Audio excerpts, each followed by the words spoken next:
Yeah. Welcome back to another episode of RecTalk. I'm your host Nitin Sharma, recording live from the 2025 team conference. My guests today are Robert Woodford from the Marketing Junction and Miles Lloyd from NorthStar People. Guys, gentlemen, thank you for joining me. Thank you. We're going to talk about strategy and things that people could be doing right now as recruitment business owners to sort of steer the ship in the right direction. Because I think there's a lot of concern out there. There's a lot of noise, obviously, around the tech landscape. And everyone seems to be looking for that silver bullet, right?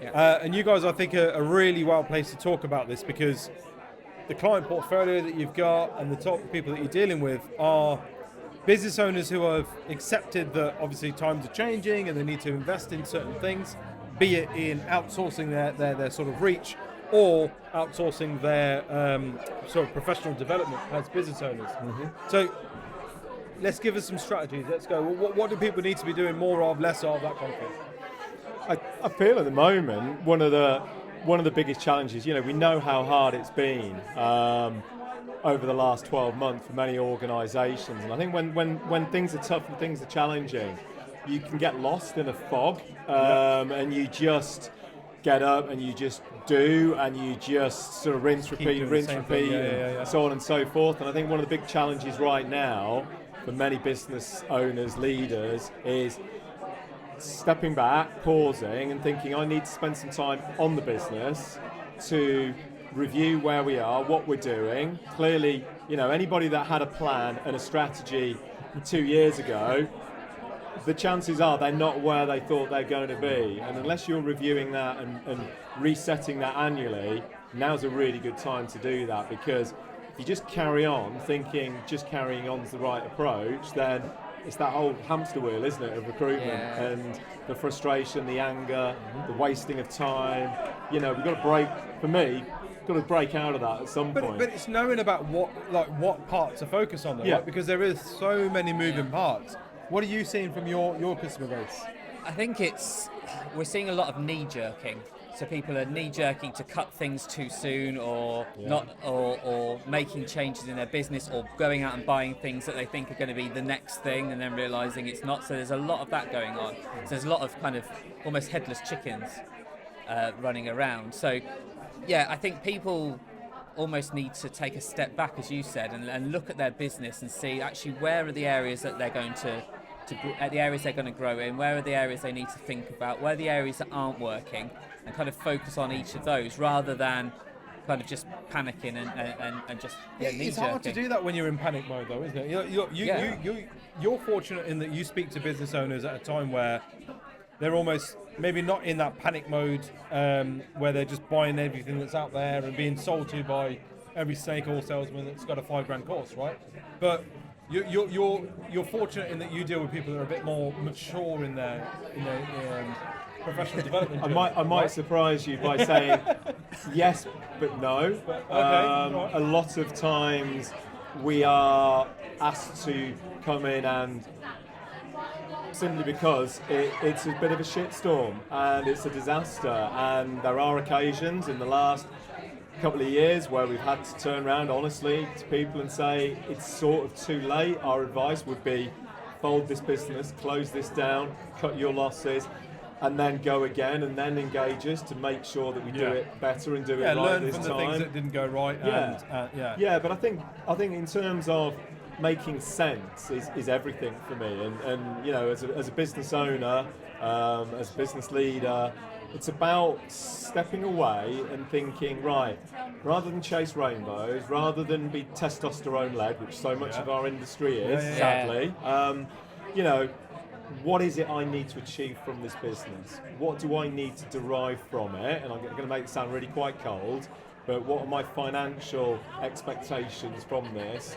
For me personally, now, as part of a journey, and is there an end, and what could that end look like in terms of building a business that's going to be profitable, that's sustainable, and that's going to have, if you need it, enterprise value at the end of a period, without being too hung up about. Nobody can tell you when a business is going to have value, how much that value is going to be, when that exit's going to be, what that exit's going to look like. Is it a trade sale? Is it an MBO? Is it in EOT and management buy-in. You can't worry about all of that stuff, but if you build a business that's strong, that's solid, that's sustainable and profitable, you will be able, if you wish, to see value from something. And I think that's quite empowering, because everything you do is towards a goal. Everything you do is towards an ambition, and it stops you just doing random stuff because somebody else is doing that random stuff, and that looks really interesting. That's an interesting point, because again, your market, I imagine, leans into, you probably can identify when we're talking about inbound inquiries or sort of new people signing up. There probably is a mixture of people that are just doing it because they think that's the thing that I've got to do because everyone else is doing it. Yeah. And then others that are going, no, we're choosing to invest in marketing because we have a plan, a strategy, and this is the roadmap we want to go down, right? Yeah, so we get people who see marketing as a necessary evil and don't particularly want to be doing it, but they're doing it. And then we're seeing people who are going, no, we understand that we need to invest in these things, even if it's difficult to spend money in these areas, we need to invest. And I think, they're the people that get the most from it. And I think where we also see success, going back to the earlier point, is when people are reaching out and speaking to their network, speaking to other people. So I have a lot of conversations with people about things that aren't marketing, that might be about finance, it might be about their tech stack, it might be about HR issue or anything, because we see it in lots of different businesses, and I'm sure you're the same. You have lots of conversations, and I think those people that reach out and say, what are other people doing, where are the successes, rather than just this kind of, sometimes this arrogance that some might have, none of our clients, I hasten to add, but some might have, that they kind of, I know it all, and I've done it before, I've been through this, I know what I'm doing, and I think that's where we're seeing a lot of people it's a fool's paradise, isn't it? And it's really interesting. Conversation we were having earlier today with a group was, it's important, isn't it, that you are, holistically looking at your business, because for me, it's great having, it's important to have a purpose and a vision and a strategy and a plan and an action plan that you chunk up, and how you're going to execute that. But you need that at a slightly lower level around your BD. And marketing is critical to that. You need a tech strategy. You need a people strategy and plan as well. So just having a business strategy and a plan's brilliant, but it's the execution of it. Otherwise, you've sometimes spent a lot of time and money for something that gets put in the drawer at the first opportunity. Let's carry on doing what we've always done. Go back to what you normally do. Let's just do what we've always done before, and it's just. And then 12 months later, bloody hell, this is no good, I'm fed up, I'm bored. And it's recognising you're not an expert in those things as well. So I think often people go, okay, with finance, I know I'm not an expert, so I'll speak to a finance person. And they might do that with IT, but then other areas of the business, it's almost like they go, oh, I can do that. So you've got somebody managing HR, somebody managing marketing, somebody managing procurement or ops or whatever. And actually, really, most of the businesses we work with, the MDs and owners are recruitment consultants who have been bloody good recruitment consultants. Really good ones usually. But they haven't had to manage a marketing function. They haven't had to manage an HR function. But they suddenly going, oh, I'll do that. And then it's taking them away from the day job. And back office is a complete bloody mystery to those people as well, isn't it? Because if they're with a big business and that's where they cut their teeth and perform well, the chances are at the moment they click that button, the deal was done. The machine just processed everything. So all of a sudden, 15 grand on the board, that's me done. Next deal. Ring the bell. That's drawing an invoice. You know what I mean? Yeah. No, you're absolutely right. I think the overwhelming theme for today, though, is kind of that's come out. There's two parts to it. The first is that there's a big need and sort of desire for education, and where people like you guys in the supply chain sit is. The value you guys add isn't to sell more, get a BD strategy together, tell people why NorthStar needs to be the one they go with, or why TMJ needs to be where they go to for their marketing, but just educating people on the shit they don't know. Because by educating them on things they don't know, they see you, A, as a thought leader and a subject matter expert, but B, they realise how complex it actually is versus what they thought it was, and they'll go, actually, I do just need somebody to do this for me. I can't do it. The other side of it, though, is that there's a lot of recruitment business owners out there at the minute who are just lost. They don't know what, they're worried about being left behind. They don't know which coach is going to leave first. And they're just trying to spread themselves across multiple things. I need a bit of AI. I need a bit of this, and I need a bit of that, and I've got to keep the bills. I've got to keep the bills paid. So and they're shooting themselves in the foot by staying on this hamster wheel, by not stopping and going, right, deep breath, I need help. And that acceptance of I need help. I think that self-reflection is a really important quality in humans, but unfortunately, it's sometimes having that moment to sit back and allow yourself that luxury of reflection. But holding your hand up and saying, I need help, I need support. Yeah. And that's one of the great things about, team as an organisation.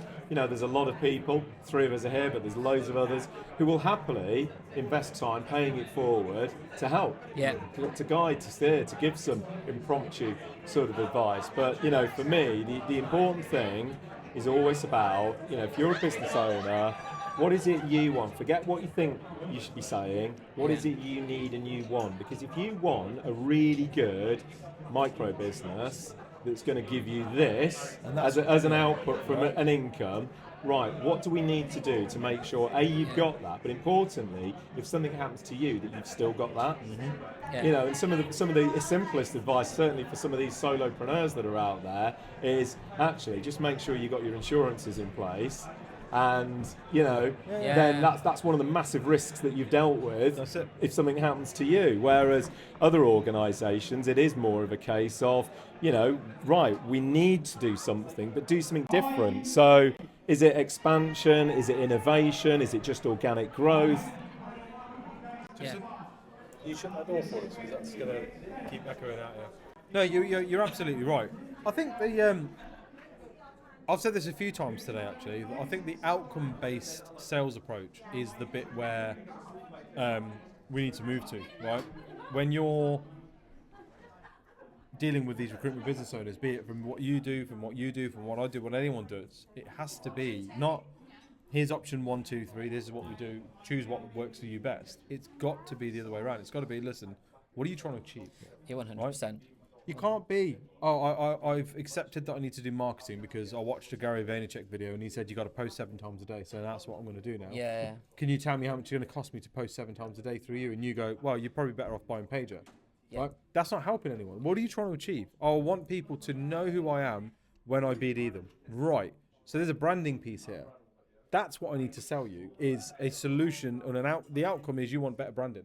That's what I'm going to sell you. When you're sitting down with these guys and they're going, I feel like I need a Ned. You might feel like you need a Ned, but what the fuck do you think you need a Ned for? Like, what is it you need? Yeah. What are you looking for? Exactly, and I think it's finding the right support. You won't find everything in one person either, which is a big failing. Thinking that there's this magic figure that's going to come in and solve all the problems and all the worries are going to go away. I had this exact conversation last night with a very prominent business owner, part of the team network. We're a few whiskies in, and he's like, I need a Ned. And I was like, well, what do you think you need a Ned for? What do you get? I've taken the business as far as I can. I really need somebody to help me kind of take it further now.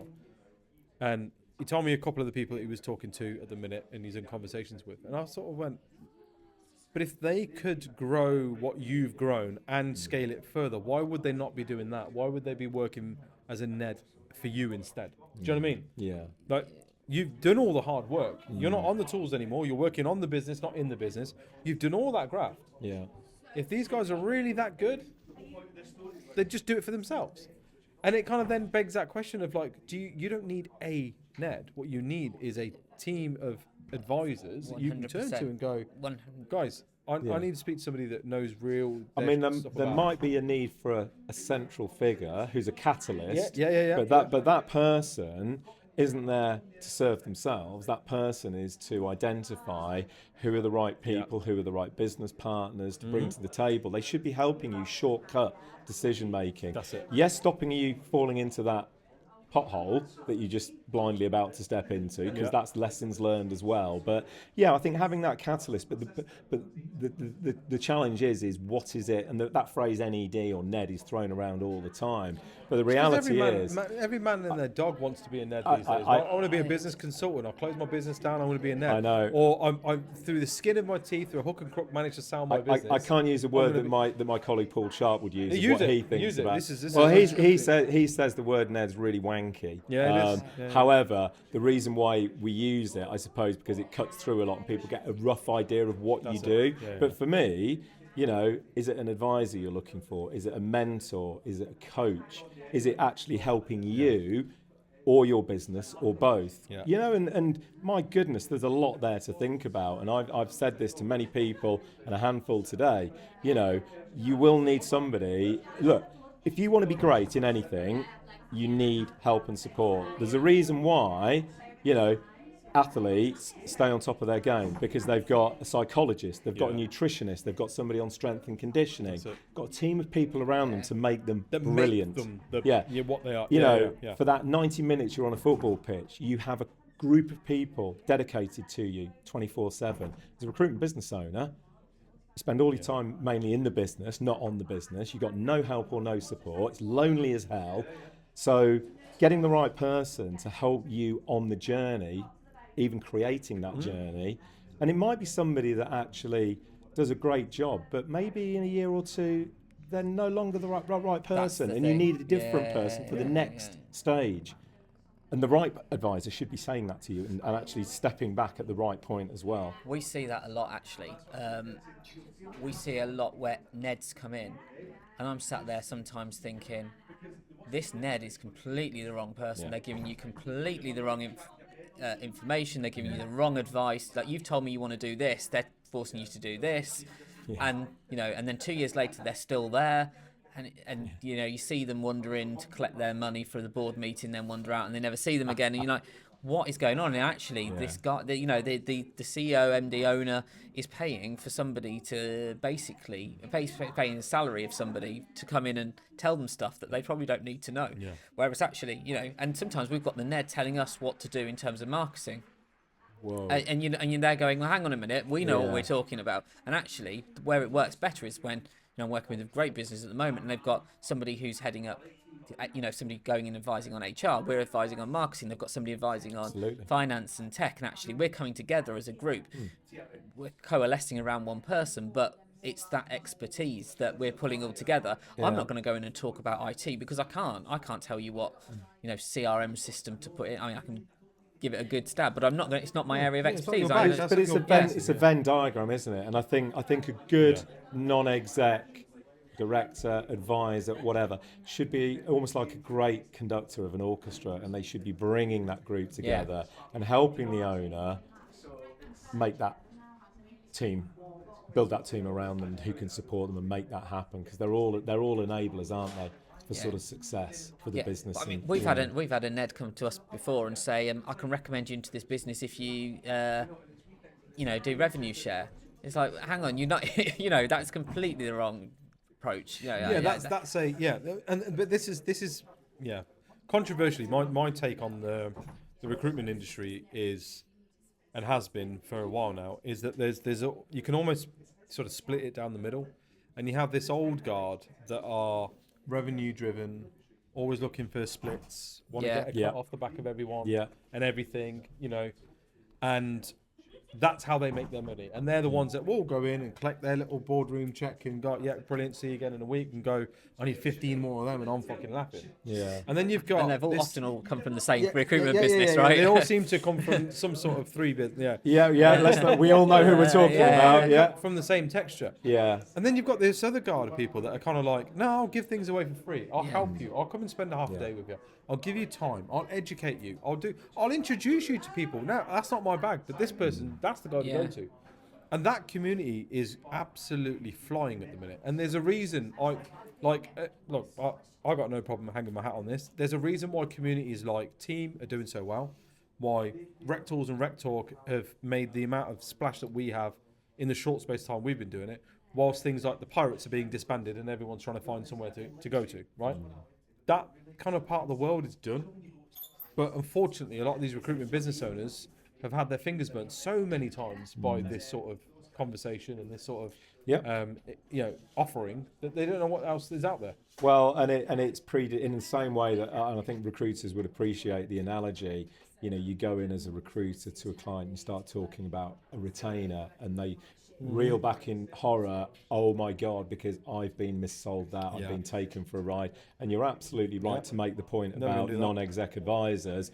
The times that I've gone into businesses, we've had somebody be like you before. Yeah. And you try not to take that comment personal because you know how it's yeah. meant. But the reality is, yeah, we've had somebody that might have come in and done some good at some point, but sort of hung around for too long, stopped adding value, kept taking the check, and we didn't really sort of get it. And it ended all a bit negatively. But the reality is, and that's the important thing, I think, for a good advisor to understand and help the client understand. What is it we're trying to achieve here? What does success look like? What are the outputs? So when we're sat down on a quarterly basis, we're sort of saying, are we making the progress we need to make against these outputs, against these targets? Is this working? Is it still working? That's the key. You know, am I the right person for you now, or actually do we need somebody with more of an operational head, or somebody with a marketing head, or somebody with a tech head, or whatever that might be? You know, and as I said, you know, it's certainly.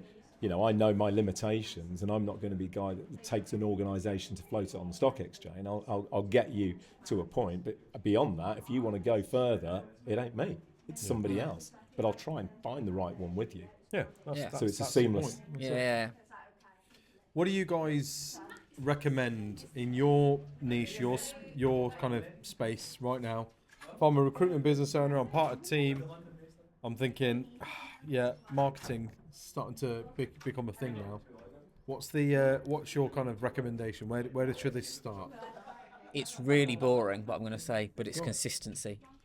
Choose what you're going to do and be consistent with it. Okay. Because there's so many people that will start something and then they'll move on to the next thing. Oh, that doesn't work, so I'll go and do this. Didn't see the immediate gratification. Didn't get the ROI, and that's so I'm going to do something else, and then I'm going to do something else. And actually, you know, because you've been building your personal brand, right? You didn't go from where you are now to where you know after day one, did you? It took time to build that. So it's consistency. If you're sending out, you know, your automations and your email, you know, your email marketing, be consistent with that. Don't do it kind of loads one month, then none for a few months. You know, it's consistently doing it. It's just in the process, isn't it? But you got to truly buy into what it is you're about to do. You can't just do it because I'm keeping up with the Joneses, or my biggest competitor's doing this, so I'm going to start doing it. That's the only reason that I'm doing it. Well, they want that silver bullet, unfortunately. And you go in and say consistency. People are like, no, I want you to come up with something more sexy than be consistent. But actually, that's the stuff that makes you the money. Start there. That makes the money. Like, if you don't want to make money, I can find you plenty of stuff to do. But if you want to make money, that's where you start. Keep you busy. Yeah. How about yourself, Miles? If I'm a team member, business owner, I'm like, look, I really do need to start investing in myself and my own professional development. What's the place that you would recommend that they start?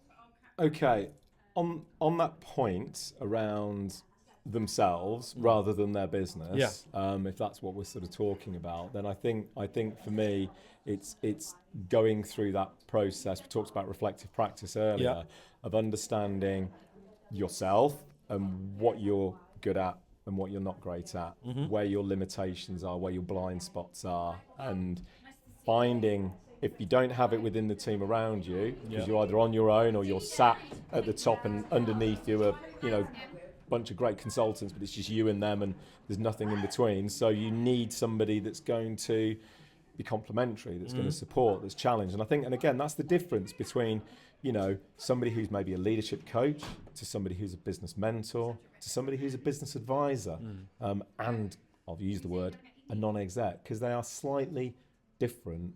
And one person could be all those things, but you've got to think about, what do I really need? This is that outcome-based approach, isn't it? Yeah. What do I need for me to help me be the best version of myself? Because if I can be a good owner, leader, director, whatever, then that gives my business a fighting chance to succeed. Because if I'm not good at my job, it ain't going to happen.